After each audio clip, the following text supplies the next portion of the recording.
Okay, so to do our foundation single crochet, we always start with 2 chains, and that's for height.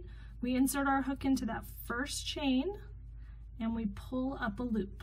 And then we're going to create the chain of our foundation chain. So we yarn over and pull through the first loop. Then we're going to create the single crochet of our foundation single crochet by yarning over and pulling through both loops. Then we need to go back through our chain that we just made. So we turn our hook and we kind of see those 2 little loops. They'll get more visible the more you make. We insert our hook through, pull up a loop, we yarn over and pull through just the first loop to make our chain.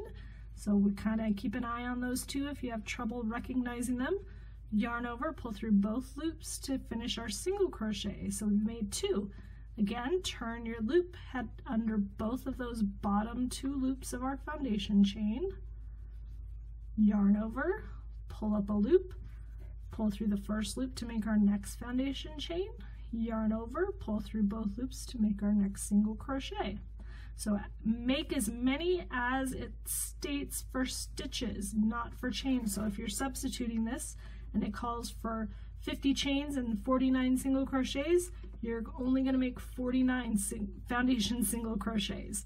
So again, go under both the bottom loops, pull up your loop, yarn over, make your foundation chain, yarn over, make your single crochet.